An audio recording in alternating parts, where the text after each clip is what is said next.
Assalamualaikum warahmatullahi wabarakatuh. Perkenalkan, nama saya Herdi, NPM 03211184, mata kuliah evaluasi pembelajaran. Pada video kali ini kita akan membahas tentang materi evaluasi pembelajaran. Poin-poin yang akan dibahas yaitu 1. Bentuk-bentuk evaluasi pembelajaran, 2. Fungsi evaluasi pembelajaran, 3. Prinsip-prinsip evaluasi pembelajaran. Pengertian evaluasi pembelajaran adalah proses yang dilalui oleh seorang guru untuk mendapatkan data dan informasi tentang hasil pembelajaran agar nantinya bisa dilakukan penilaian dan perbaikan pada pembelajaran selanjutnya. 1. Bentuk-bentuk evaluasi pembelajaran. Bentuk evaluasi secara umum ada dua, yaitu subjektif dan objektif. Tes subjektif merupakan tes yang dibuat oleh guru untuk menguji kemampuan siswa dalam berpikir kritis serta kreatif, sehingga guru dapat mengetahui kemampuan berpikir tiap individu. Contoh bentuk tes subjektif yaitu uraian bebas dan terbatas. Sedangkan tes bentuk objektif ialah tes yang berupa pemberian pilihan jawaban yang benar di antara kemungkinan jawaban yang telah disediakan. Contoh bentuk tes ini adalah pilihan ganda, menjodohkan, tes melengkapi jawaban, dan benar salah. Kedua, fungsi evaluasi pembelajaran. Fungsi evaluasi pembelajaran masih berkaitan dengan pencapaian peserta didik selama pembelajaran berlangsung. Adapun fungsinya adalah sebagai berikut. 1. Sebagai bahan pertimbangan bagi guru untuk mengambil langkah perbaikan. 2. Sebagai sumber informasi bagi guru untuk memahami karakteristik setiap peserta didik. Ketiga, sebagai bahan pelaporan guru tentang hasil pembelajaran kepada kepala sekolah dan orang tua wali. 4. Sebagai tolak ukur keberhasilan guru dalam mengajar. Selain itu, menurut Arifin pada tahun 2017 halaman 15, fungsi atau kegunaan yang dimiliki oleh evaluasi pembelajaran adalah sebagai berikut. 1. Fungsi normatif, yakni untuk memberikan umpan balik kepada guru sebagai dasar untuk memperbaiki proses pembelajaran dan mengadakan program remedial jika diperlukan bagi peserta didik. Kedua, fungsi sumatif, yaitu menentukan nilai kemajuan atau hasil belajar peserta didik dalam mata pelajaran tertentu sebagai bahan untuk memberikan laporan kepada berbagai pihak, penentuan kenaikan kelas dan penentuan lulus tidaknya peserta didik.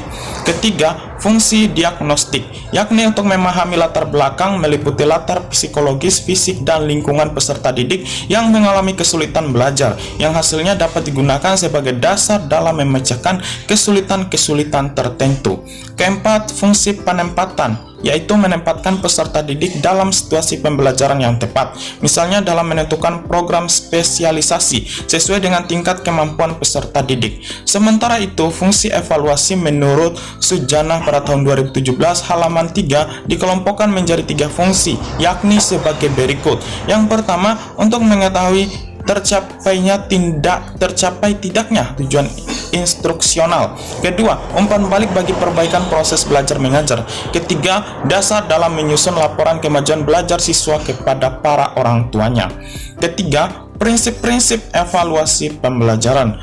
Menurut Kusnoridullah pada tahun 2010, berikut adalah beberapa prinsip umum evaluasi pembelajaran, yaitu yang pertama, kontinuitas. Prinsip evaluasi pembelajaran yang pertama yaitu harus dilakukan secara kontinu atau berkelanjutan sehingga terlihat keberhasilan antara kegiatan sebelumnya dan setelah melakukan evaluasi. Dengan melakukan evaluasi secara kontinu, guru juga dapat melihat perkembangan peserta didik dengan melihat kemajuan hasil belajarnya. Umumnya, proses evaluasi terus dilakukan selama kegiatan pembelajaran itu juga dilakukan, agar guru dan sekolah bisa memberikan hasil yang terbaik setiap masanya. Kedua, komprehensif. Komprehensif artinya evaluasi harus dilakukan secara menyeluruh untuk menilai beberapa aspek di dalamnya seperti aspek efektif, kognitif, dan psikomotorik peserta didik. Pasalnya, tidak jarang beberapa guru yang hanya memperhatikan aspek kognitif atau pengetahuan siswa, padahal seluruh aspek penilaian berperan besar dalam evaluasi pembelajaran. Sebagai guru, Anda bukan hanya dituntut untuk membuat siswa paham materi pelajaran, tetapi membentuk karakter siswa lebih baik agar menjadi manusia yang positif dan berguna bagi kehidupannya. Oleh sebab itu, evaluasi yang baik harus dilakukan secara menyeluruh setelah proses belajar dan penilaian belajar siswa. Ketiga, kooperatif. Umumnya, proses evaluasi pembelajaran harus dilakukan dengan berkoordinasi dengan berbagai elemen untuk mengembangkan siswa, mulai dari guru, mata pelajaran, guru wali kelas, kepala sekolah, orang tua, hingga petugas administrasi. Bahkan, evaluasi juga harus melibatkan siswa itu sendiri. Hal ini bertujuan agar seluruh elemen yang terlibat dalam evaluasi pembelajaran merasa dihargai karena sudah berkontribusi langsung atau mengikuti kerjasama yang dilakukan. Yang keempat, objektif. Untuk mendapatkan hasil evaluasi yang baik, maka proses evaluasi tersebut harus dilakukan secara objektif. Artinya, faktor-faktor subjektif seperti hubungan guru dengan siswa, kedekatan guru dengan siswa, faktor perasaan tidak tega, dan lainnya tidak boleh dimasukkan dalam proses evaluasi. Apabila siswa tersebut belum mendapatkan nilai yang baik, artinya guru harus memberikan catatan untuk memotivasi siswa dan memberi penilaian secara objektif untuk mengatur pengetahuan siswa. Jika penilaian dilakukan secara subjektif, maka hasilnya tidak fair, sehingga hasil evaluasi kurang tepat. Kelima, praktis. Prinsip evaluasi pembelajaran selanjutnya harus dilakukan secara praktis.